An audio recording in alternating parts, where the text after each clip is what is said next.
ईपीएससी के minimum pension 7,500 को लेकर ईपीएस 95 के पेंशन धारकों के पक्ष में एक फैसला निकल कर आया है। ईपीएस 95 के पेंशन धारकों को मैं आपको बता दूं कि ईपीएस 95 के पेंशन धारकों के लिए आपके पास सही और सटीक खबर है। तो आज ही अपने द ईपीएफओ गुरु चैनल को सब्सक्राइब करें, जो ईपीएस 95 के पेंशन धारकों से शुरू हुआ था। उस समय से आप सभी कर्मचारियों के साथ न्यूज़ शेयर कर रहे हैं और हम आपको बताएंगे कि ईपीएस की पेंशन लेकर हम आपका साथ हमेशा जारी रखेंगे। अब देखें ईपीएस 95 के पेंशन धारकों के लिए आज की पेंशन लेकर क्या खबर है कि ईपीएस 95 के पेंशन धारकों के लिए ईपीएस 95 के पेंशन धारकों को शामिल करना संभव नहीं है। निधि स्थिति देखना संभव नहीं है, लेकिन यानी फंड की स्थिति को देखते हुए कैट भी संभव नहीं है।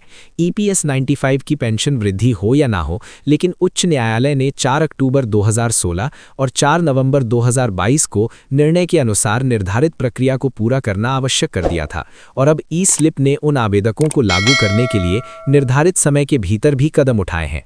बता दें कि 11 जुलाई 2023 को 17.49 लाख आवेदन जमा हो गए थे। 31 जनवरी 2025 को 15.24 लाख आवेदन ई साबुन में भर गए थे। 24 नवंबर 2025 को 99% एप्लीकेशन की कार पूरी हो गई थी। लेकिन आपको बता दें कि आप ईपीएसयू 95 के पेंशन धारकों से संबंधित जानकारी देखें। अपने एक लगातार सरकार से सवाल पूछ रहे हो कि ईपीएस 95 की पेंशनों को लेकर कब तक एक संतुष्टि दी जाएगी कि भाई अब ईपीएस 95 के पेंशन धारकों की जो पेंशन का मुद्दा है वो पूरा हो चुका है। आपको बता दूं, जब अक्टूबर महीने में सीबीटी मीटिंग हुई थी, उस मीटिंग के बाद कमांडो अशोक जी राउत साहब जी ने जिस प्रकार मेहनत का एक लिखित जवाब मिला था, लेकिन अब उस जवाब में लोकसभा व राज्यसभा में जवाबों में काफ़ी उनमें से डिफरेंस आया था। इतना अंतर है कि सरकार ही जानेगी। कि आपको बता दूं कि आने वाले समय में राष्ट्रीय संघर्ष समिति की टीम लगातार मेहनत करेगी, सरकार को एक सल्यूट व बैकफुट लाने का काम करेगी। यानी बैकफुट लाने का काम ये करेगी, मेरा मतलब है कि जो सरकार से मांगे हैं वो माने मनवा के रहेंगे। क्योंकि आज देखें, बुजुर्गों के भारी तादाद में मनाया जा रहा है। वैसे 3-4 दिसंबर को जंतर मंतर पे जम के आंदोलन करेंगे, लेकिन ताकि सरकार ने एक हमारी देखते हुए मांगों को पूरी करने का हमें एक नोटिस दिया था। उस नोटिस के अंदर कुछ नहीं बताया गया था, लेकिन कई कारणों की वजह से वो परमिशन नहीं मिला था।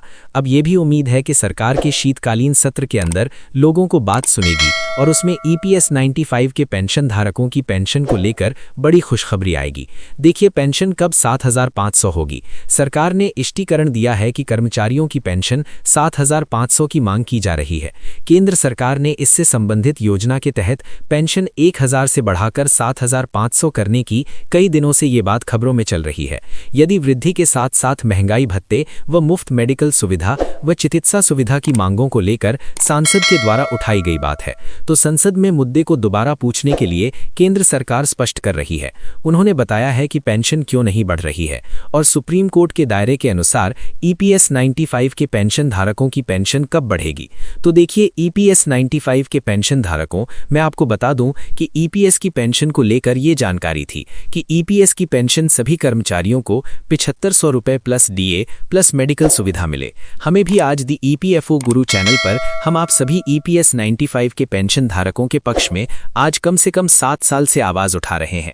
हमारी आवाज़ उठाने का मतलब ये है कि भाई कर्मचारियों की पेंशन बढ़ जाए, क्योंकि आज कम से कम 70 से 80 साल के बुजुर्ग जब एक आंदोलन करते हैं तो उस आंदोलन में शामिल होते हैं। शामिल होने के बाद ईपीएस की पेंशन बहुत अधिक नहीं है, तो पेंशन कभी या पेंशन।